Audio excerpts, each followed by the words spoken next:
Hello, everyone. Welcome to the podcast. As always, we appreciate you watching.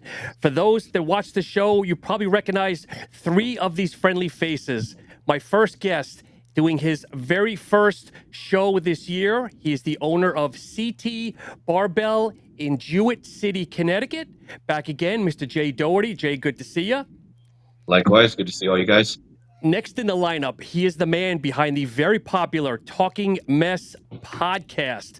One of my close friends here in the industry. He, as well, is just completing his rookie season. Welcome, Mike Van Rotz. Mike, good to see you. Thank you very much. I'm not sure if it's super popular yet, but I appreciate the kind words. And one of my longest friends here, he is my ride or die. He is known as Colossal Ken, also doing his debut rookie season. He is Kennedy Anyanwu. Did I say that right? You got it perfectly. And new to the podcast, I am honored. All of us are honored. He is a top-ranked amateur pro bodybuilder. Hopefully this time next year, I will be announcing him as an IFBB pro. Peter Harton, welcome to the show. What's going on? Happy to be here. So Mike and Kennedy, this is your probably your third or fourth prediction show with me. And again, it's always good to have you back here. Kind of to set the ground rules, just to see what everybody's litmus is. Love to know what everybody's like favorite bodybuilder is, just so we can kind of get an idea of the type of physique. So Jay, maybe I'll start with you, whether past, present. I mean, who was your favorite bodybuilder? So growing up, you mean? Yeah. Or just overall? I mean, growing up, being a kid from growing up outside of Boston, in the 90s, he had to be Jay Cutler. I mean, he was always kind of everybody's, especially from that area, definitely favorite bodybuilder. Kind of how I got in my introduction to bodybuilding was through watching him. But also kind of when I got into bodybuilding, late 90s, at that time, I don't know if you guys remember, EAS, Bill Phillips, and that whole supplement brand. That was kind of my introduction to. And they're kind of their guy at the time. Their sponsored athlete was Danny Hester. So that was always my, kind of my idea. That's what I want to look like. I never looked in the mirror and say, hey, I'm going to look like Jay Cutler. Just never saw that vision for me. Still don't. But, Danny Hester was kind of like that, that blueprint of this is what I want to look like and what I want to follow. To me, a more realistic vision of what was attainable. So, those are my two guys from, growing up. And here we are 30 years later, and Danny is still like involved in the industry here in some way, shape, or form. Yeah. Love it. Mike, same question to you. Probably, man, when I started, I really loved Tony Freeman's look. And then, as I learned a little and went back, Aaron Baker, I've always been a huge fan of Aaron Baker's physique. And then Chris Cormier, the physique with the strength. It's kind of always something that I was striving for. So probably those three, I would say, were my biggest inspirations, or at least that I looked at my physique and was like, hopefully one day I can imitate that look. I'll have to tell you, brother, I think Aaron Baker is one of the most underrated bodybuilders of all time, hands down. Yeah, agreed. Hands down. Pete, question for you. Man, I'd have to say Branch Warren, which is funny because he's my coach now, which is really honored to have him as my coach and a friend. But just his intensity in the gym and just kind of that training with the chip on your shoulder, I guess you could say that's kind of why I started training in the beginning. Well, the gym kind of became that outlet for me. So I always trained when I was younger with the chip on my shoulder. Things are different now because life is much better than it was. But still just that intensity and how it was just kind of like not a cocky mentality, but he used that aggression to have that confidence that he always brought to the stage and just that crazy, grainy look he always had. And yeah. So to harp on that, Pete, when you first started training or he was your coach, were you able to kind of differentiate your idol versus, this is me working out? Does that make sense? Were you able to kind of get fanboy out? Yes. I give kudos to my wife on that one because there was times where I would want to tell him, oh man, hey dude, I looked up to you, blah, blah, blah. But I never actually had that conversation with him. I kept it very just hey, he told me what to do in a text or email, whatever. I just executed, and it just eventually he knows now, right? Obviously, the relationship has grown, but in the beginning, it was definitely it was kind of funny. So I did junior nationals in 2023 as a classic guy, and the judges were taking forever to give me feedback, and y'all probably know Sheila Brown. Sheila Brown's my opposing coach. So I hit her up for some feedback, and then she happened to be at a show or something like that with Branch, and she showed him my photos, and he had some feedback for me. So what happened? She just put us in contact, and we started texting, and I was like, hey, like, would you ever take me on as a client? He goes, yeah, let's work together. So it's kind of random how it worked out. And 6 months later, at 22 pounds heavier, we did nationals 2023 as a super. I left classic behind, but so, yeah, it's pretty neat how it happened. And Kennedy, I know who your physique looks like. I know you've been compared to, but is that who you want it to be, or who like you? Well, obviously not, but I'm curious. Who's that? Who's the physique in question we're talking about? Bonak. Yeah, you've said that. You've said opening Bonak. Yeah, but I've gone Bonak. I've gone Kai Green. Yeah. So it's between those two usually. So probably, yeah. I think someone is telling me I got to grow dreadlocks because that's the only thing I guess missing between all of them. But actually, no. I mean, my first physique that I really fell in love with was Dexter Jackson. He's the reason why I even started bodybuilding. He was the first physique I ever saw, and I was like, wow, this is what bodybuilding is. At that time he had already won the Olympia in 2008, but he was my first introduction. And then later on, as I started to learn the sport, I would say it started to fall between. So I always look at periods because people's physiques changed. I was a very big fan of Rolly Winkler prior to the explosion, when he was still with grandma around like the 2013 all the way up before he went to Dubai. I think his physique was phenomenal. That's someone I really, really wanted to look like. And then, of course, I have similarities to Bonak, in terms of just the density of the physique. So I've always admired that about him. So Bonak, like 2016 to 2018 Bonak. So those are my three that I usually I really admire. Yeah, I could see that. For me, it's Dexter, because I think I look at Dexter almost a little bit like Sean Ray. From the time he became pro to the time he retired, he didn't blow himself out. There might have been 10, 12, 15 pounds from start to finish, but there was always the refinements. Always the refinements. What's crazy about that is, he was in an era where size was the predominant factor. I think that Dexter's physique of today, he was already a renowned bodybuilder winning a lot of shows, but his physique of, if it was today, he may actually be fighting for the title again, just because of how complete he was. So think about Tonio, but like a bigger version of Tonio, with the condition, like extra condition, so it's very competitive. It's very, very competitive. Yeah, for sure. So, guys, I think as fans of the sport and obviously competitors, every year we say this Olympia is the best, this Olympia is the best. But I think this year, I think that really almost holds true. I mean, we've got 4 Mr. Olympias on stage. There's talk of Ramy showing up, but I don't think he's showing up. 4 Olympias and 5 or 6 first timers. Okay, so I mean, we look at the Olympias. We've got Derek. We've got Samson, we've got Hadi, and of course, Brandon Curry, who I think he's aging out a little bit, but that's not me to say. And then first timers, we got Urs, we got Big Vito, we got Rubiel, we got Sass, we got Jordan, and I'm sure I might be missing somebody. But I guess where do we want to start? I mean, maybe before we even start there, Sean, you're the host, so go ahead. I guess you never got to answer the question because I'm curious. Who is your favorite bodybuilder from the original question? Oh yeah. Okay, so I'm the old man of the group here. Yeah. I would say one of the first people I saw in a magazine was Jim Quinn. Okay. And Jim Quinn was like one of the true first mass monsters. Yeah. And if you ever find an old like muscular development, there's an ad where he's coming out of like a time machine or a booth with smoke. Like he was almost created in the lab. That was the guy that I was like, I knew I'd never be that big, but I was just blown away. Yeah. Okay. So you like the mass monsters. It's good to know. Yeah, but to a point. But then realizing my physique, it was more of like the Dexter Jackson, more of the smaller guys, like Jay knew his lane, saying Danny. Yeah. I mean, I was almost the same way. Yeah. It's interesting. I learned something today. And then Aaron Baker, of course. I loved Aaron Baker too from the WBF days. He was another one that again underrated. So guys, where do we want to start? Do we want to start with the first 3? I mean, it's anybody's game this year. That's true. That's true. Yeah.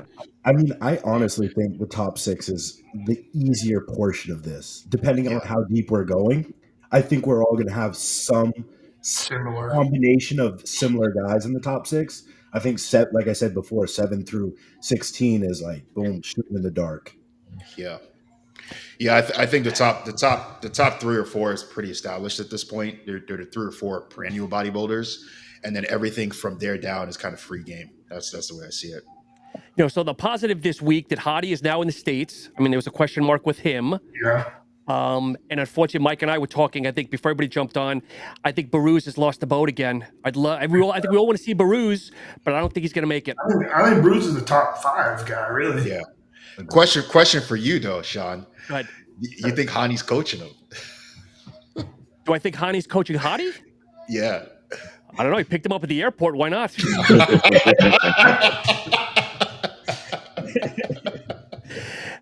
I find it hard to believe that Hani has walked away 100%. Yeah. There's no way. No chance. I agree. So I guess we'll do the old Instagram thing here, and I'll bring up. We'll do Hani here first because he posted something the other day here. Legs are looking absolutely phenomenal. So hopefully you guys can see all of this here. I think he'll beat Derek. That's I have him over Derek. Where was the one? I have as well. He posted one, and now of course I don't see it, where he was just flexing, and his legs were just crazy. On a story, maybe. Yeah, man. Oh no, okay. I'm pulling up Hani. I need Hadi. Yeah, probably Hadi or Bison Tries. They always got the scoop. Okay. So this was. Can you guys see this in the small box now? Yes. Okay. So this was 5 days ago. I mean, we don't know what the upper body looks like, but if his upper body is close to his lower body. Yeah. Do you guys? Go ahead, Pete. No, I say he's always in shape. That's never a question. Yeah, I mean, I feel like the only, like I said, you were saying before, I think like the top 4 are pretty well established. I think the top 4. I think the wild card, Nick and Hadi, Hadi are always come. They've never missed. They always come in conditions. Like I can't imagine them missing. Samson can come in a little softer, but those guys they never miss. So I think it's going to come down to shape and whatnot. But in terms of being conditioned, I think those 2 guys, they're going to nail it. I don't think there's any doubt in that. Yeah. Can anybody say that Hadi ever really comes out of condition? I'd say his last 3 or 4 Olympias, he's never out of condition. No.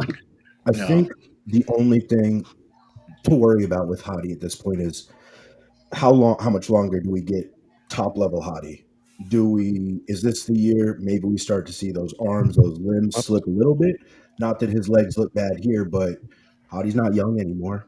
And, earlier I heard, we had people talking about, oh, Hadi looks behind, his midsection looks blown out. I don't think we're going to see a blown out waist on a Hadi, but like I said, are we getting to the point where we're seeing the beginning of the backside of his career? I think that's the only question with Hadi. Other than that, it's valid, but I feel like a lot of times people think Hadi's like 45 years old. He's like 37. He's like 36, 37. He's not that old, but in bodybuilding years, he's been competing for quite some time. I do think, though, out of those 3 guys or 4, Hadi has been the one that's had the most time to rest. If you remember the Arnold Classic 2024, that Hadi version was the best bodybuilder on this planet. I think if that bodybuilder shows up during the Olympia, in my opinion, he wins. I just think that there's just too much polish. When Hadi is on like that, where he's at his all-time best, there's just too much polish to take away. And the problem too with bodybuilding media is kind of like we're all like goldfish, every single one of us. If you haven't posted in a while or we haven't seen you on stage, we honestly forget what you look like, because even before that, it's Hadi's shoulders or one leg is smaller than the other, and then he shows up and it's the Hadi that we know and remember. So in my opinion, I think Hadi is the strongest link in terms of fighting for that title with Samson. to be quite honest with you. So it's a toss up between him and Samson. Because Samson is a reigning champion, I would put him in second right now, but I think he has all the chances. If anyone has the tools to win this, he's the freshest. He hasn't competed. And at this point, he's in the States now 3 or 4 weeks before the Olympia. So he has more than enough time. And his coach is right there with him for the next 3 weeks. So we think. So the margin for error is really minimal on this guy, moving forward. So that's my opinion. Pete, where do you see him? You want to give a prediction on where you see Hadi? Man, I guess I'm a little different than y'all. I really want to see Nick. I think I'm going to put Nick number 1. Oh, wait. So we'll break it down. But where do you put Hadi, though? Where do you put him in placements? Yeah. Hadi's second or third for me. You got to pick a place, brother. Got to pick a place. Okay, I'm going to say I'm going to go third. Okay. I'm going to go third. All right. Jay? I'm actually going to go out on a limb here and agree more with Mike in this one. I think Hadi's frame is starting to get a little blown out, and due to his size and his high stature, I think compared to these other guys, Nick included, I think his waist is going to look a little blocky, a little blown out, and next to these guys, it's going to be exacerbated a little too much. I actually have him coming in 4th. Wow. Okay. All right. Mike, all you, brother. You just upset the entirety of your coming for you. I would love to see a Hadi win because I love Hadi. I think he's fantastic. But I do have him in 3rd. Okay. Yeah. But Mike, do you think there's any room left? I mean, because I think his frame is maxed. Let's be honest. I think his frame is maxed out. If anything, it's just trying to refine. I don't think he can do anything more to it. Yeah, I agree. I don't think he needs to though either. No. Yeah, I think, like Ken said, I think if he brings that 2024 Arnold look, he's most likely the best bodybuilder on the planet. But we have to see that look replicated, and yeah, that's about it. So Jay, Hadi's about your size. No aspirations to get that big? Oh, aspirations maybe. It probably ends there. All right, so I'm going to follow Kennedy here, and I think I'm going to go Hadi. I'll read these all at the end too. I think I'm going to go Hadi in second as well. I still think I think he's going to surprise everybody again. I mean, just refinements like the Dexter Jackson, just refinements, not size. Well, I kind of think when people hide their physiques, like he's hiding his physique, then when he does show up on stage, it's more of you get a little bit more of a wow factor too. Yeah, I think very true. Yeah, I agree with that. And I think the big, what everybody's waiting for is obviously Nick Walker. Yes. I'll be honest. I mean, if we look at this picture here, which was 1 day ago, freaky. I don't know. Is it more goon lighting, or is that like really, really him? That makes sense. Listen, I competed with him in New York. Yeah. He's the real deal. Yeah. He's the real deal. Like, he's that big. Like, there was a clear size difference between Nick and the rest of us. Yeah. I just leave it at that. I guess he's still like 280 or something like that.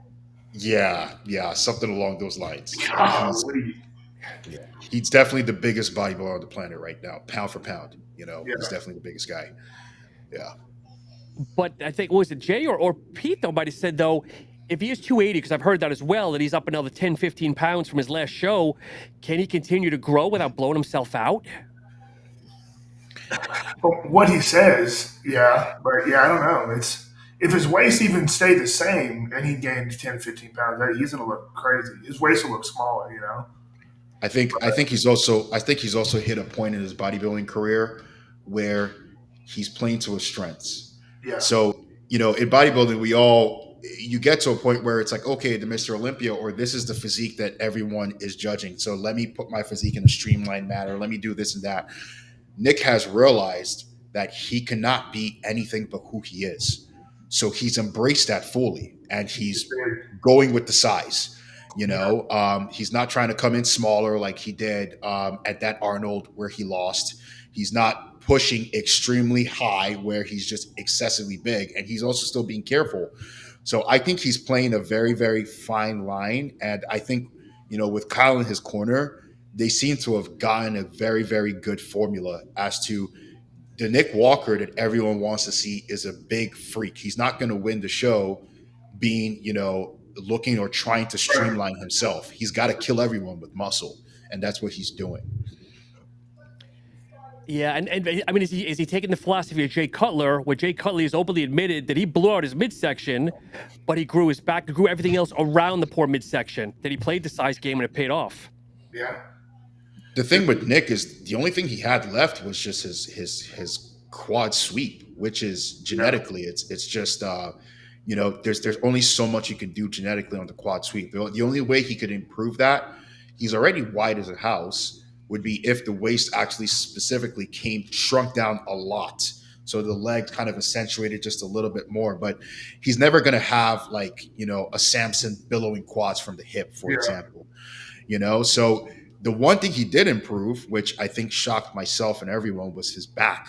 I think he's got the best back double in the world right now. I just think that in terms of, if we look at the scale, if this is like an RPG or something and you're looking at people's attributes, muscularity, he's number one in the entire league. Like no one is coming close, and everything else, it's kind of like he's kind of like a solid seven or eight in everything else, as well as condition and muscularity is at the top. Yep. Mike, any commentary? So one thing I've learned is don't doubt Nick. Don't doubt Nick. Nick is going to surprise you every time. And I've heard him talk on podcasts recently. He seems like he's in a good place with the people around him, with Kyle, with the way preps have been going this year. We're going to get the best Nick ever. We've gotten the best Nick ever the last two shows. I don't see why that's going to change going into the Olympia with a guy who wants to show everybody he's Mr. Olympia. So I personally think it's going to be Nick and Samson fighting it out in the 1 and 2. I'm done doubting Nick. Wow. You lose when you doubt Nick. Don't doubt Nick. He'll be fighting for an Olympia victory. Yeah. So, Mike, you put him second then, or you put him in first? I'm putting him second. Not ballsy enough to call him first, but we'll put him in second. Yeah. Okay. Jay, what about you? Where do you have him? I have him in second as well. I mean, anything can happen. I think Samson, if he comes in off, anything is up. If he comes in on, it's his. I mean, I don't think anyone can compete with that complete package that he brings. I mean, I think Nick has improved his midsection year to year to year over the last few years. Obviously, from where it came from to where it is now is improving. I know the big knock on him the last couple of shows was, I think, the stomach control in between the poses and transitions. I mean, it's been told to him a million times. I'd be shocked if he didn't show up and have that nailed this time. I mean, I think it's been the critique of him, and I mean, he's smart enough to fix it, or to fix it the best he can. So I think he's going to be right there. And if Samson, if you go pose for pose, I mean, I think there's a couple poses he's going to beat him on too. Like you said, that back double and whatnot. So he'll be right there. But I do have him in second. I think if Samson's on, it's hard. That's almost an impossible physique to beat. Okay, Pete, what do you think? Yeah, I got Nick in first. Wow. Yeah. System. I think even a really conditioned Samson, I think Nick's just really polished overall. I know he's a big freak, mass monster, but his posing is just so it's perfect. And I think he controls his midsection really well. And I think he could beat Samson in I think every pose minus the front shots. And I think he even has beats him in the ab and thigh. I don't know. I got Nick. But do you also want to see Bob Chick eat humble pie and announce Nick winner? Yeah, that wouldn't be bad. Kennedy, you're up, brother. I have Nick in third. Okay. Out of the four guys, I think that Derek's the weakest out of the four right now, just in terms of people, how they're progressing. Nick narrowly lost to Derek at the Arnold, and Derek beat a Samson that was kind of off. So a Samson at his best, I don't think Derek beats him. And I think Nick is closer to Derek than he is to Samson. That's why I have Hadi in second, and that's why I think Nick will end up placing third on this one. Yeah. Okay, I agree with you too. I think Nick will be in third here. Okay, so then speaking of, then we'll go to Derek here. I mean, people, all the conspiracy theorists think that Derek is going to win this because he beat Samson and he beat Nick. But as you know, this was 6 months ago, which at the end of the day really means nothing.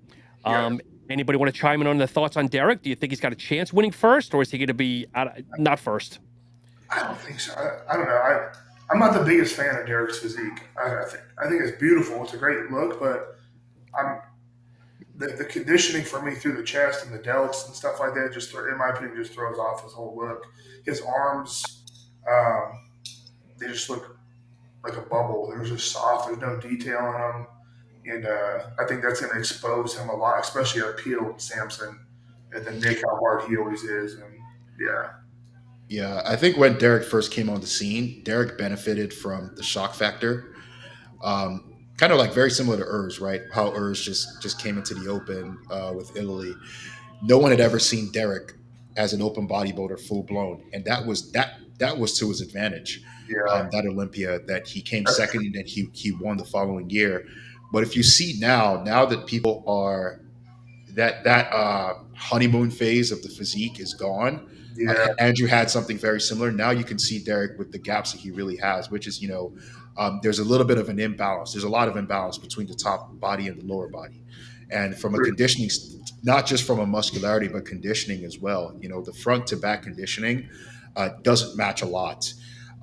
So there are just some things on his physique where this is still one of the best bodybuilders in the world, but when you're comparing him to the other three, they have those things already in place. Someone like Samson is just a conditioning thing. Derek actually has muscular issues, which is why I think, and his best pose, which was helping him in the past, was from the back double.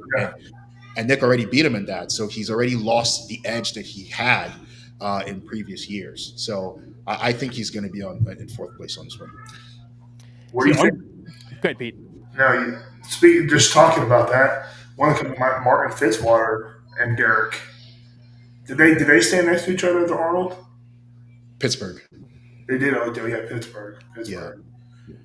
I'm curious because Martin's bigger this year. I'm just curious. Yeah, I think with Martin, with Martin at his best will stand next to anyone. Yeah. But his best, we've only seen his best once in the last 3 or 4 showings that he's done. Yeah. Which I know that, it must really kill him internally. It's something that he struggles with internally because, Pittsburgh, he was really there and he wanted to show, his everything that he's brought, the new and improved. But I still think he's still figuring that out he's the youngest in terms of competitive experience and just out of that top group, So I think in the next coming years, he's in the top. He's going to be fighting for the title too, but he still hasn't narrowed it down in terms of actually nailing what that best look is for him. I think they almost come too full. Yeah. See, I like Derek, but I think his abs have always been an issue. I feel his abs are shallow, and I think he doesn't crunch long enough. If you notice, he does the crunch, but then goes into his vacuum because I just feel his abs are shallow. Just quarterback looking in. Yeah, I agree. But Pete, where do you have him? Derek? Yeah. I got him in fourth. Yeah. Okay. And Jay, what about you? Go ahead and put some color if you want, or just a pick. Yeah, I mean, I either have him at third or fourth place as well. And going on what Ken said, he just doesn't have that muscular density and maturity to him at all. Everything's smooth. And standing next to those other guys, I mean, the separation of their muscles is the best in the world. And it just, he didn't stand next to those guys, especially on the front shots. And Mike, go ahead. I got him in fourth. Mostly because of the reasons that have already been stated. But when you look at those other top three, top to bottom, who's the most symmetrical, who's the oddball out? Unfortunately, Derek's the oddball out, especially when you're talking about that front silhouette, right? Those quads, that sweep is just lesser than those other three. Even when we talk about Nick having not the greatest leg sweep, I do think it's more complete looking in that front relax, those front double buys, those big boom shots that everybody likes to see at the beginning of posing. So where do you have him? I have him in fourth. Okay, so we got everybody aside from Jay. Jay's got him in third, at least if I'm doing my tally here. And everybody else has Derek in fourth, which is interesting. And then obviously the reigning Mr. Olympia here, Samson. Unfortunately, no real updates here. I mean, this is that posing, huh? This is 2 days ago, but I think this is an older picture, obviously. Yeah. But does everybody feel that he's repeat aside from Pete? Does anybody else feel he's repeating? Yeah. It's close. It's very close. It's very close. Yeah. What I'm worried about, Samson, is you can tell that he's pushing. He's bringing a new level of conditioning that he's never brought before. And we don't know exactly how the judges are going to take that, because I think everyone wants Samson to be peeled, like extremely peeled, but you guys all compete. If you trade, there's a trade-off when you get that low, and that version of Samson that shows up, is that something that the judges are going to like? That's what the question is. I have it very close between him and Hadi. I think Hadi at his all-time best. That 24 look. If Samson comes in peeled and he still retains his size, he's gonna win. But if that look is not the version of Samson everyone is used to, I think Hadi will take it. Yeah. So I have him in first, but narrowly here. Yeah. Okay. Yeah, I also wonder them driving him, to that new level of conditioning. It's going to be a different peak, and nothing against his wife, but I don't think she's peaked that many guys or bodybuilders in general. So I just kind of wonder if they're going to have like the confidence to feed him up enough into the show to where he's still full enough to really show that conditioning and not look a little bit stringy on stage. I'm not saying he can look stringy. He's still probably like 290, 285 or whatever, but it does change things. It will change things. Can we agree to disagree that maybe Samson is one of the best ambassadors for the sport that we've seen in a while? Oh, for sure. I'm gonna go ahead and say he's the best Mr. Olympia we've had since Jay Cutler. Absolutely. Okay, fair enough. I'm putting that on record. He's the best since Jay Cutler in terms of the ambassador of the sport. Okay. Anybody want to throw out another name here? Because I know 5 and 6 and 7 and whatnot, it could be a little crazy, but who are we thinking for those 5 and 6s here? That's where it gets interesting. We've got Martin, we've got Akeem, we've got Brandon, we've got William, we've got Andrew Jack, we've got Tonio, Regan Sassan. I mean, what are people thinking for 5 and 6? I got Martin. I have Martin in fifth. Martin fifth. Yeah. Okay. Yeah, I have Martin or Andrew in those two spots, I believe. Yeah. I think Martin could beat Andrew if like you said, if they come in correct, Yeah, but like Ken said, he's peaked. He's come in great once. That's the only thing, with him. You just don't know. I mean, I'd love to see it. I hope so. But yeah, he hasn't kind of proven the consistency yet. That's the only thing. Because if he came in looking like he did last Olympia, I think that's, to me, his best look. I would, yeah, absolutely. But we kind of haven't seen that since. I think he's still kind of trying to figure it out, as he grows and where he kind of fits. Yeah.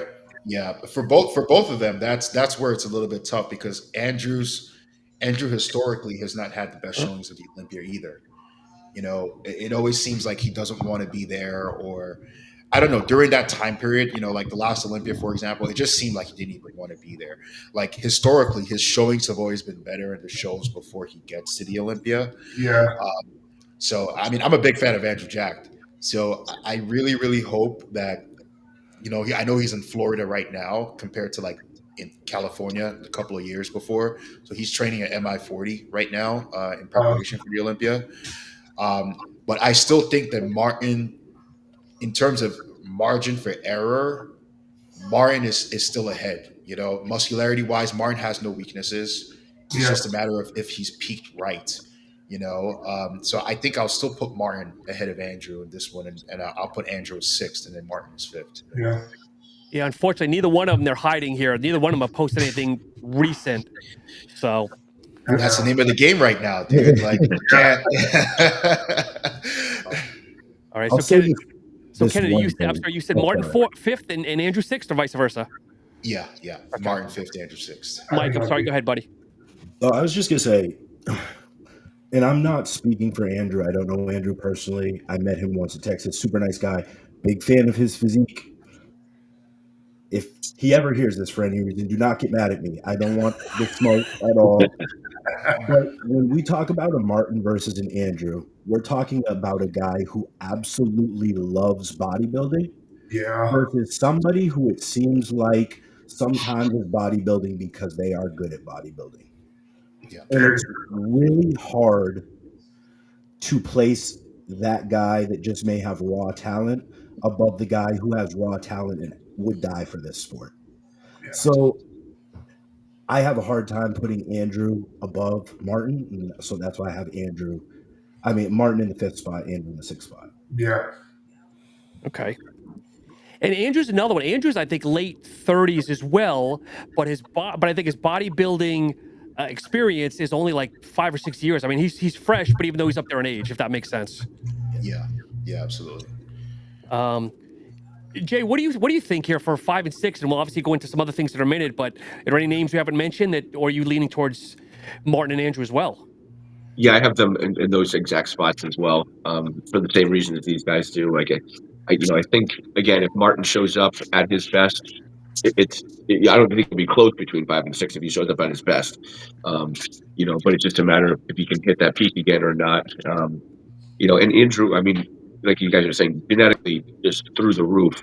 And just a beautiful one, probably the most beautiful aesthetic physique in all the lineup, including of Samson's. But from the front looks incredible. I think he loses a little when he turns around.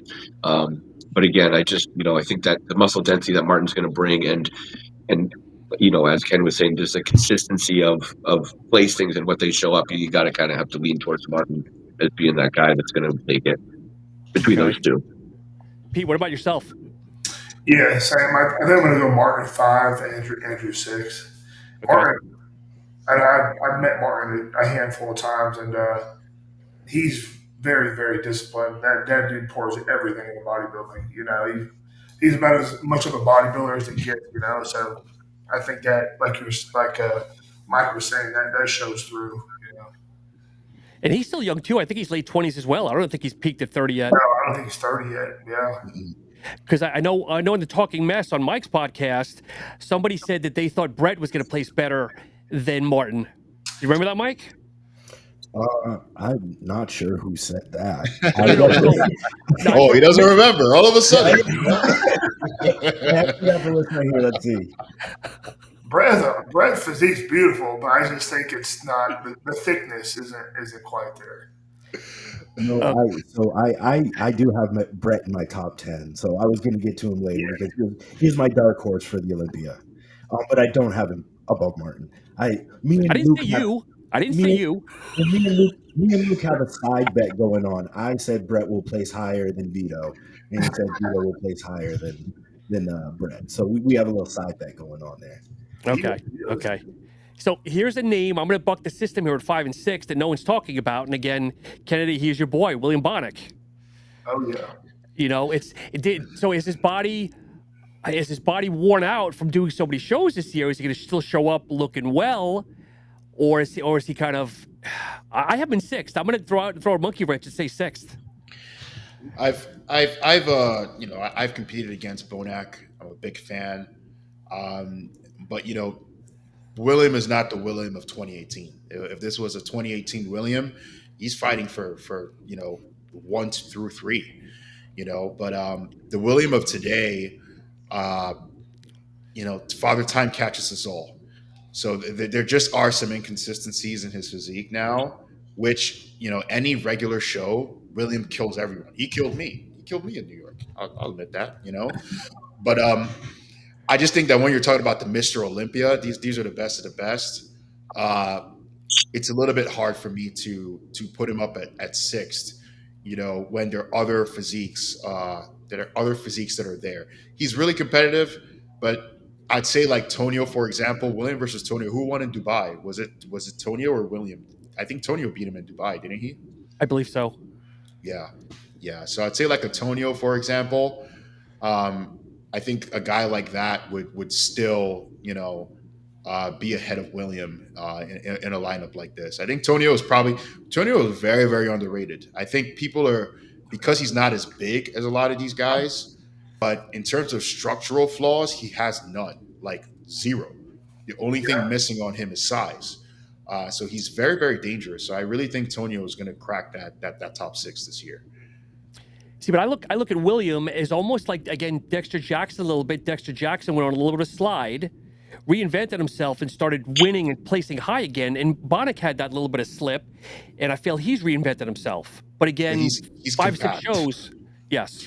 He's compact, So William, a lot of the shots that, like the front double, the front lat spread, the ab and thigh, because he's compact, he's not the forerunner in those shots. And when you come out on stage the first time, those are the winning shots. Those are the shots people remember. When he turns to the back or the side poses or the most muscular, he's really good. But those front shots, he's losing a little bit to a couple of those guys just because of where he's at right now, based on his tenure in the league. So, Pete, who are people not talking about that maybe is going to surprise people? Maybe a top 10 or a top 8. I mean, I'll kind of throw that to everybody in a minute here. Yeah. Let's see. Top 10 or top 8. I mean, Good Vito. I think Good Vito's going to sneak in there. I think probably Brett. I think Brett probably Brett. Okay. Yeah. Okay. Jay, agree to disagree, or who are you thinking? Who's going to be the dark horse? My big dark horse, I think, at this time is going to be Jordan. Really? Yeah. Jordan. I think. Yeah, I think he's going. I think he's definitely going to be in the single digits. I think he's going to crack into there in that 7 to 9 area.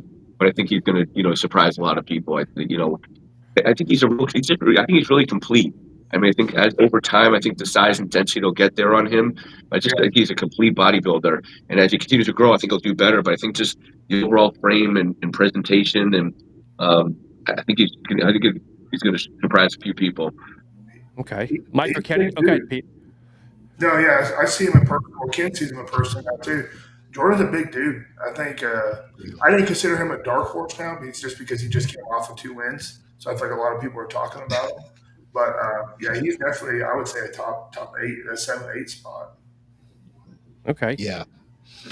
Jordan's really good. I think Jordan's really good. But historically, in your top, your first time to Mr. Olympia, I don't know what the forces are out there, but it just never works out when it's your first time. No matter how good you are, like I don't know why. Don't get me in trouble. I'm just saying, Yeah. That's true. So what do you think? What are you thinking, Mike? I mean, is there anybody that's surprising you a little bit? Oh, I mean, for me, it's Brett. I got Brett in the 10th spot. I got him just stepping in there. I think Brett has a beautiful physique. I think what Ken said earlier, we forget about people when they're not relevant for a week. And we all know how Brett and Martin train. They're animals. They're Johnny and Branch 2.0.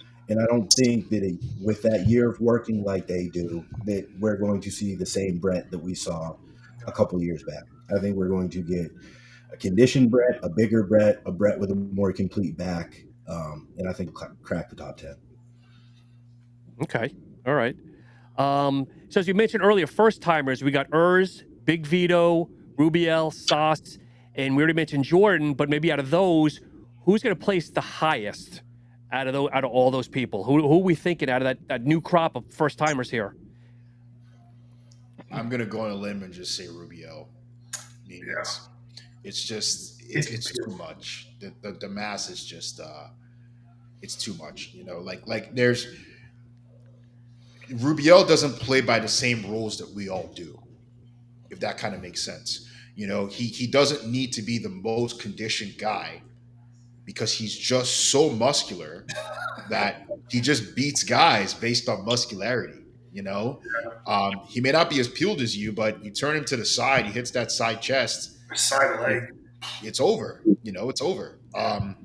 So I just think that, especially when you're talking about the Mr. Olympia lineup, they like freaks. You know, Crizzo came seventh, was it sixth or seventh, his first Mr. Olympia. Size is the name of the game when you get there. They're looking for the biggest guys.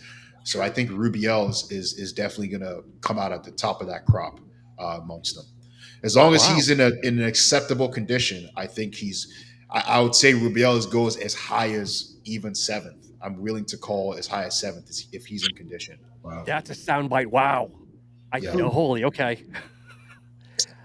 I personally think Big Vito or Urs is going to place the highest out of all of them. I mean, I want to see Big Vito. He looks like a little bit of a freak, but again, Urs being the new guy, if he holds his condition, but again, he hasn't been to this magnitude at this level of the show. Yeah, that seventh spot's hard. I don't know. Yeah. It's good Vito, by the way. I think.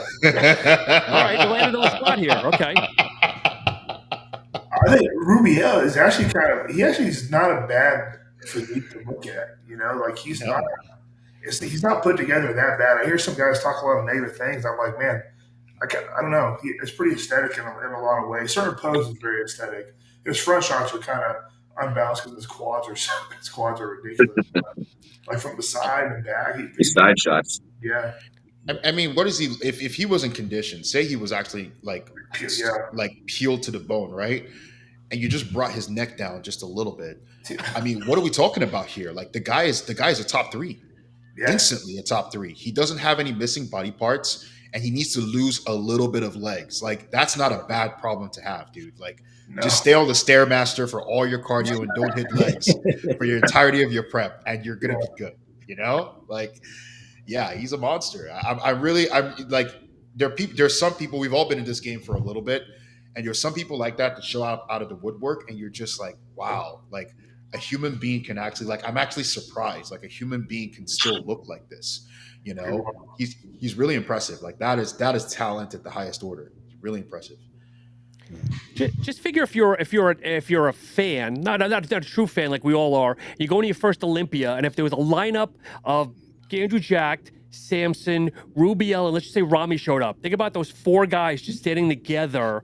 Like, you know what the freak factor would be for like someone that's not a big like enthusiast? Just think about it. That's like half a ton of beef. Yeah. And sell tickets through the roof. That clip would go viral. Just take that clip, throw it on TMZ, it's going viral. You know. Since Kennedy laid down the very I don't know if it's important seventh place of Rubiel, does anybody want to share a seventh place, and we'll end on seventh place? I got Bonac. That older gentleman's not ready to be pushed out. He's got Benjamin Button disease. He's got. You're not gonna like this analogy, Sean, but he might be like the LeBron, right? He's not quite what he was 10 years ago, but he's pretty damn good in the league. So yeah, I have Bonac in seventh. I don't know if that's a good analogy, but anyway, Mike, I'll leave it at that. If I haven't, I think I sent you the clip of Kareem asking Kareem who the best player was, and even he said Jordan was the best. Yeah. I don't disagree. Jordan is the best. I just gotta give LeBron his flowers. Okay, Jay, do you want to drop down to seventh here? Yeah, I think like I said, this is where it all gets hard because you could be Bonac catches lightning in a bottle one more time. Of course, you'd be right there. If like Ken said, if Rubio comes in conditioned, God knows what he could do. You know what I mean? Even if it's acceptable condition, like Ken said, like he's gonna get that freak factor. Seventh is tough. I don't know. I mean, and the other person we haven't talked about yet, I think they're gonna have a hard time seeing him slide much down further than this, regardless of if earned or not, is Brandon Curry. I don't know. I don't know if they're going to let him slide to 10, 11th. Even if it's deserved, I still think he's going to get that extra look in there. They're not going to let him go too far down that number. This might be the last time. Probably should be, but I don't know how far they let him go down.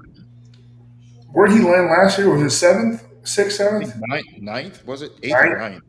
Yeah. Was it that far? Yeah. Those ways. Was it last year or the year before they had food poisoning like the night before and showed up the next day? Or maybe it was the year before. Oh. I don't know. I don't remember. I remember that. I just don't know. I can't remember what year. Yeah, because it might have been the year before. Where I think he had food poisoning and did 6 that year. It was the year Nick blew his hamstring. Yeah. So it has to be last year. 2 years right? ago. That was yeah. 2 years ago. 2 years? Oh, 2 years ago. Okay, Yeah. 2 years ago. 24. Yeah. Yeah, because last year was the bunk PED scandal with Nick. But Okay. anyway. Yeah. Yeah. All right. So Mike or Pete, I don't have yours. You want to grab a 7th? For 7th, I'm gonna put my boy Jordan in 7th. Okay. Yeah. I believe Jordan has everything. So complete, very complete. Yeah. Yeah, he has everything. You already said Rubiel. You can't change. No, I'm not changing. I'm not changing. I just know what the league likes, especially at the Olympia level. I feel like Jordan in 2 years from now, his first Olympia, the next Olympia after this one, Jordan's going to be in the top 10. I don't think anyone's ever going to question that after this Olympia. Yeah. It's just historically your first Olympia. For some reason, the power, the forces of nature just don't allow that. Easy there. Yeah. You got to bleep that. I'm still competing, Sean. You got to make sure. So I'm gonna put Tonio in the 7th spot. I think Tonio is making some nice strides. He hasn't blown himself out yet, and I guess I'm a little biased. He was a guest on the podcast, and I think he's a good guy, all in all. Yeah. Oh, wait, hold on. I thought Tonio was ahead of Rubiel. We were picking 7th. Oh, snap. Oh, okay. Would you like to re-choose here, Kennedy, before we close out later? Yeah, it's gonna be Tonio then Rubiel. That's what I was thinking. Okay. Tonio then Rubiel. I'm still sound clipping you saying Rubiel in 7th, though. I'm gonna get flamed. It's okay. Guys, do we think with the current crop and the crop that's coming up that we're gonna have long reigning Mr. Olympias, or do you think it's gonna be 2-3 year bursts at most? Are we done with the 7 and 8 timers? I think for the time being, yeah, I do. Unless Keone jumps in. And that's a hard one, right? Like in my mind, yes. We don't know yet. Yeah. Keone is the best physique in the world. It's not a question. It's not a question. Will that physique be able to translate to the open and be as dominant, even with 5-10 more pounds of muscle? I don't know. But if it is, then yes, I think you could see Keone for a long time. Okay. I don't think we will, and for a completely different reason. I think back in the day, you had to knock the champ out to win, and that mentality is gone now in the judges. I think they do judge the best person on that day now. You don't necessarily have to knock the champ out. You got to be the best guy on that day. So I think that the little change in philosophy of judging is going to make that a lot harder to have a 6-8 time run. I just don't see that happening. Yeah, I'm going to side with Jay here. I think that, if you asked me when Ramy won his first Olympia, I would have probably said, yeah, we're getting back into an age of, long term. But after I saw he lost and how quickly, he went down in placings, I just think that with the amount of information, the amount of access to resources and just everything today, I think bodybuilders, competitive wise, are a lot closer than, 10, 15 years ago. Like with the top 4 that we were discussing, we're talking about, inches of percentages here for each one of them to come first. And that wasn't something that used to happen in the past. So I think that era is done. A guy like Samson, for example, is the biggest guy. But even if Samson was like the biggest guy, super peeled, it's still hard for me to say that he's going to have a dominant reign, against a guy like Nick Walker showing up, or, Hadi comes back, or Derek and Behrooz or Martin. It's just the competitors are so close now in talent that I think we've almost come to like that golden point in bodybuilding where we're able to really understand and match size, conditioning, and muscularity at the same time. Other eras, they've prioritized other things over others, but now it seems like we're focused on all 3, which is good. So everyone's playing to their strengths, which makes it very hard to stay on top. Since we opened up the door to Keone, is it Keone versus everybody else? Is there anybody that's going to knock Keone down? No. Going into the 212 here. No. Not yet. I don't think, not at all. I think the more interesting is going to be who's going to come in second. You know, I think that young kid, trying to blank on his name, is it Niall? Nihat. Yeah. I mean, he's the next guy, but I mean, right now, no. Yeah. Does anybody remember the name of the guy who won Texas 212? He's I don't know, but that guy's a freak. Yeah. I think him and guys like me will be fighting for that second spot, but nobody's beating Keone. I mean, every update he does, you go, he separates himself more from humanity. Like do you know what I mean? Like, you work so hard to get the physique that you have, and then you see somebody like that, and you go, "Why do I put these fucking trunks on?" Yeah. Why? He's just so impressive that Keone wins as many 212s as he wants to for as long as he wants to. Okay, go ahead, Kenny. No, go ahead. I was going to say, we've discussed this in the past, and we've always disagreed. Samson wins. Let's just say Keone wins. Would you now be in favor of them going head-to-head, best of the best? You've always been against 212 against open. Has your mentality changed? No, it hasn't changed. I think that first off, the shows are on 2 different days.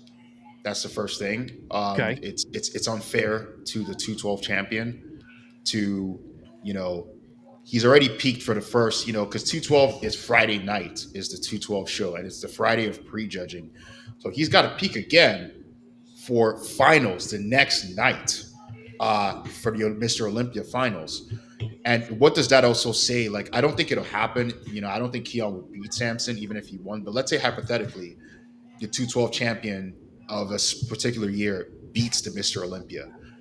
At that point, what are we saying? Like, what are we saying? It's easily, at that point, we're kind of saying that the best bodybuilder on the planet isn't even competing in the Mr. Olympia title itself.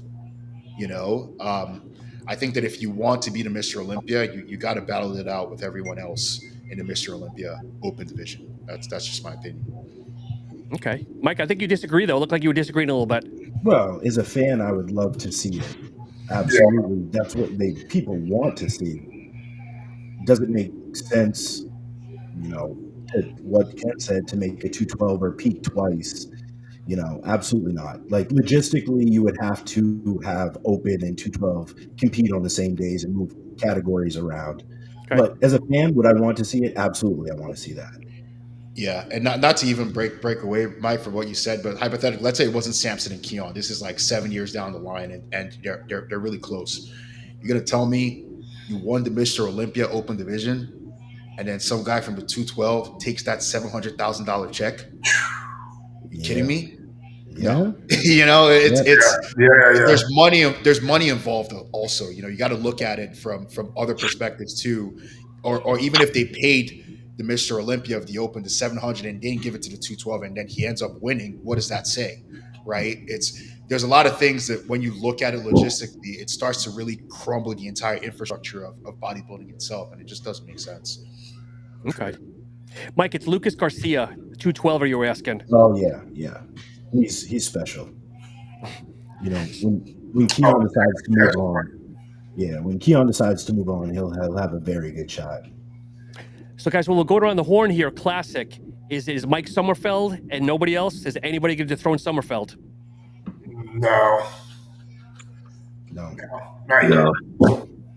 I'd like to see Dino come in 100%, though. A little different physique than Mike. It's kind of apples to oranges, but I'd like to see it. But if he comes back in 100%, could be interesting, but probably not. I don't know if we'll see 100% Dino until he goes to the Open, though. I kind of want to ask this question to you guys. Do you think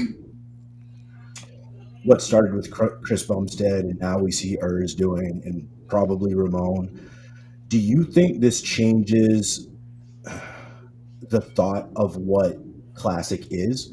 Because at this point, it's starting, at least for me personally, to feel like a stepping stone and not its own dugout division. Ooh, man.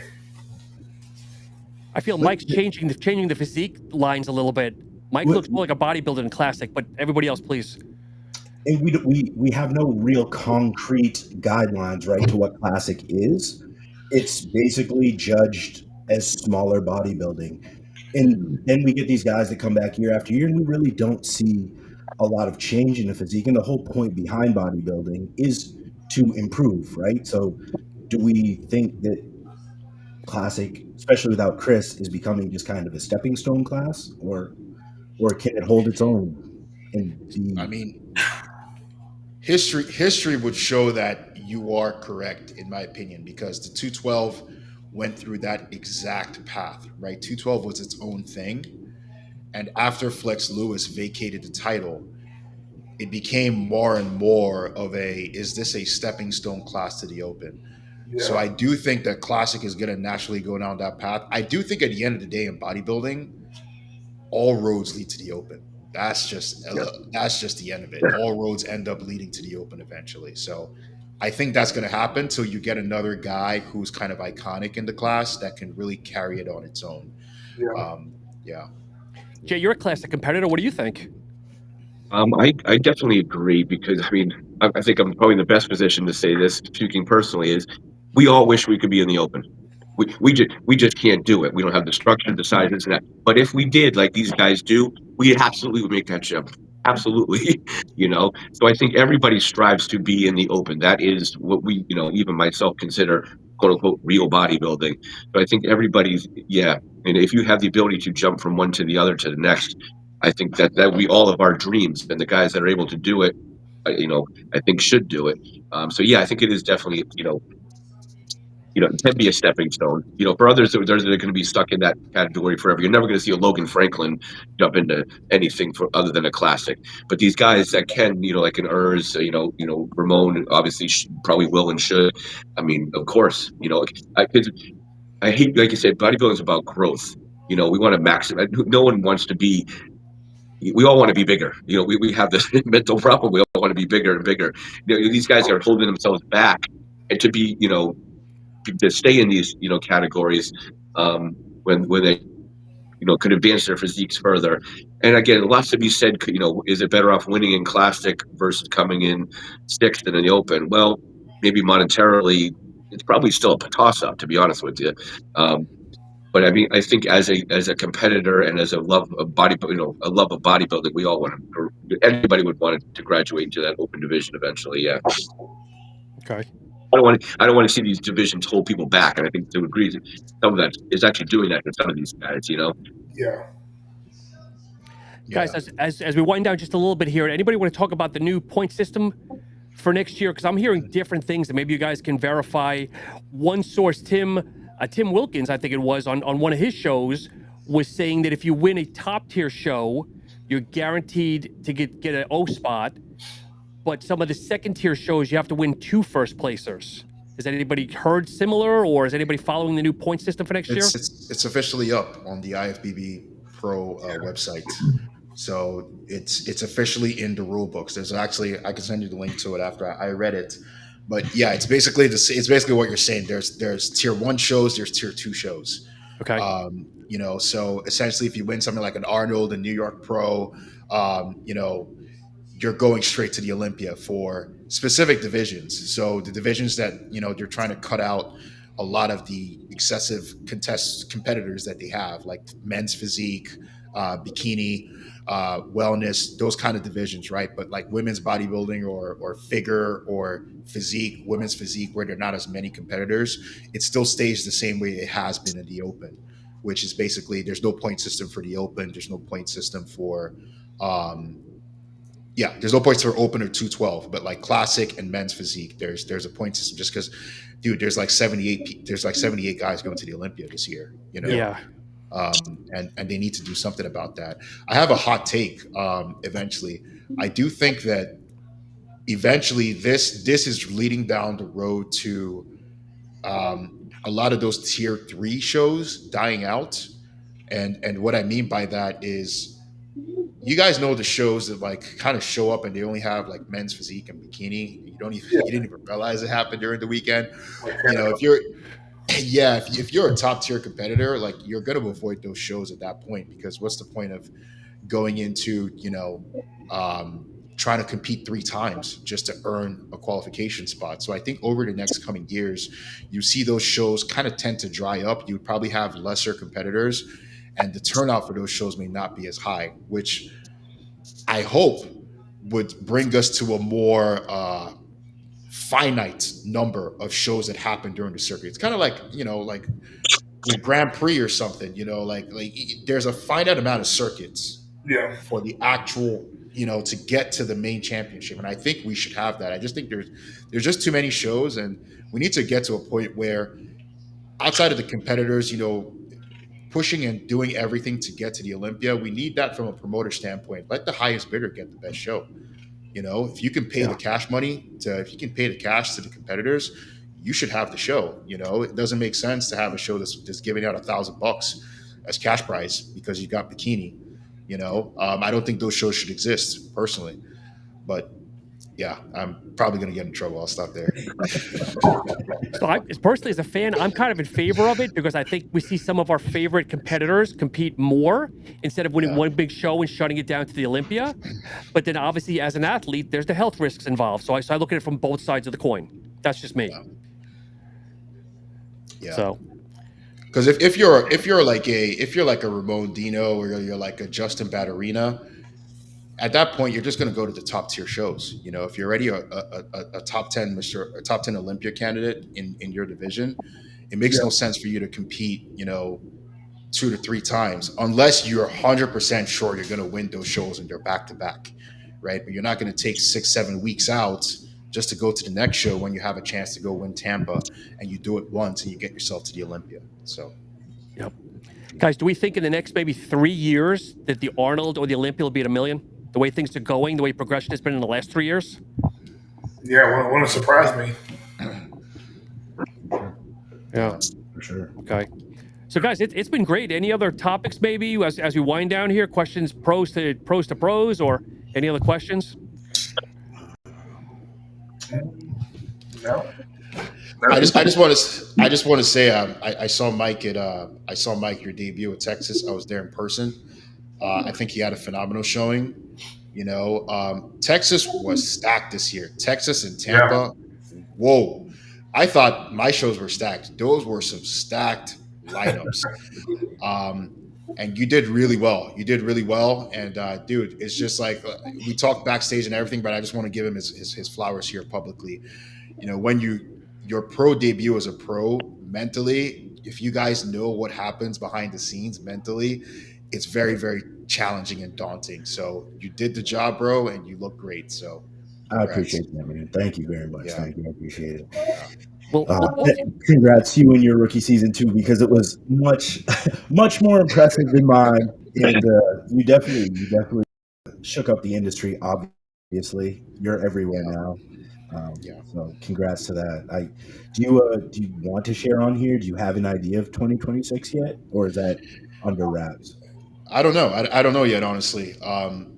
Like I said, we're in the golden age of bodybuilding. Every single show is stacked. New York historically was not that high, but once you slap $100,000 the week before, it becomes a whole different monster of a show. So I'm still deciding. I haven't figured it out yet, but I'm hoping that I need to see the schedule. If Chicago's up this year, I'd like to do at least Chicago, Tampa, Texas, but I'm not sure yet. So still decisions to be made. Nice. Okay. So maybe we'll just kind of go around the horn here. You guys have all competed this year. Mike, Texas, what improvements were you told that you need to make for your next show? I was told, obviously, my glutes have been the weak point in my whole career. I've had them striated before, but to get them striated, I have to pull down a lot. So decisions were made when my hamstrings were roped out. Everything else was in a good spot. We weren't going to push for them further. So what I was told is bring in the glutes tighter and add another 10 to 15 pounds to my frame. Jeez. They liked the balance. They liked the separation, clean lines. Everything else was good. It's just get a little tighter in the glutes and add a little more size. I added 15 pounds of stage weight from when I turned pro to my pro debut. So I think it's very doable for me. I have that confidence now of like, I can make one of those 10, 15 pound jumps in an 8 to 10 month period. So I'm just nose back to the grindstone, following the diet, executing every day in the gym. And I have been growing really well in this reverse. So I don't know, maybe the end of 2026, but right now shooting for the beginning of 2027 for my next show. Jay, I think you had a respectful placing. I mean, you're very deceiving because I mean, when I saw you in person when we hung out, you're a big guy for being a smaller stature. I mean, what was the improvements at Oklahoma? Was it Oklahoma? It was Oklahoma. Yeah. So my feedback in there was definitely needed to bring up my shoulders to match my arms and chest. So from a physique standpoint, definitely to focus on that. Also, kind of as a positive and as a negative, they definitely my conditioning was above par. Almost too conditioned. I probably need to, believe it or not, back down just a shade on that condition to bring a little more fullness and size. I think I get too caught up in the ultra conditioning and in doing so, sacrifice too much size. I don't have a lot of size to begin with, so I shouldn't be sacrificing too much. So, so I definitely to find that balance, that I'm not coming in so ultra conditioned, obviously still conditioned, but just to maintain that fullness and a little more size on stage. I had 23 pounds within my cap weight, so I got lots of room in there, and to use a little more of it is kind of was the advice I had. And Pete, we only see pictures, so obviously a lot of us cannot really comment. But what left for you? Because we thought you were peeled. Like me and a bunch of people thought you were peeled and on spot. Yeah. I think. Well, the guy who beat me, we were definitely kind of apples and oranges. He's a little bit shorter, stockier. So he appeared maybe fuller in some areas. Um, that's what I was told why I lost. There's the scorecards. I think it was 8-6, him 6, me 8. But this year, yeah, definitely. I just want to bring my limbs up. I'm about 6 foot tall, and I was 252 on stage. So if I could be 260, 265, same condition with bigger limbs in general, I think that's the goal. So, man, I think my quads were pretty balanced from the front. Like I think as long as my quads continue to grow at the rate they are, if I could just have more hamstring detail and then bigger arms, yeah, it'd be good. And Pete, I just want to say thank you on behalf of everybody for what you do. I know you were former in the military, if I remember correctly, and obviously you're an officer now. So thank you for what you do. And you're crazy. I see your post at 2:30 a.m. having my oatmeal here, and then starting your day at 3:00 in the morning. Yeah, it's especially this time of year. They both, like I said, I coach both my sons football. They're 9 and 7. So yeah, I'm up at 2:30 in the gym, 3:30 to 5:10, and then go home, get ready, go to work 6:30 to 3:30, come home, cook food for the next day. And I'm at football practice 6 to 8. Come home, eat, go to sleep. It's busy, man. Oh my God. And Kenny, what about you? I don't know if you and I ever dialogued on what you need to improve or what needs to be done. Yeah, so they basically just told me just coming a little bit tighter. I have the muscularity, to hang with those guys. So just coming a little bit tighter and I'll be there.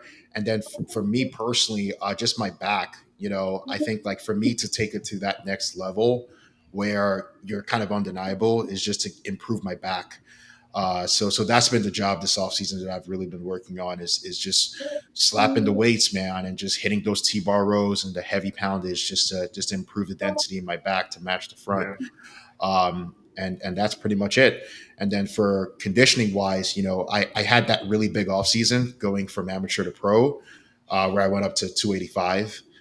I'm only like 5'7", Pete. I'm not that tall, so bringing me down all the way into like 239, 240 it took a lot. It took a lot out of me. So stay a little bit closer to striking distance this year. So 265 to 272. Don't go past there, and just refine. So when the prep time comes, we can really dig down, and I can still preserve my muscle tissue. So. And you were like 18 months, right? Was it like 18 months, 19 months between shows? Yeah, it's from 2023 North Americans to January of 2025. Yes, so about 18 months. Wow. Okay. Wow. Well, guys, it was definitely a pleasure. Always good seeing you guys. Stay on for a minute if you want. But everyone that's watching, comment below. Let us know what you think of everybody's picks. If we're right, we're wrong. But as always, it's good seeing you guys, and thank you so much for watching. Thank Thanks you for having us. for having us.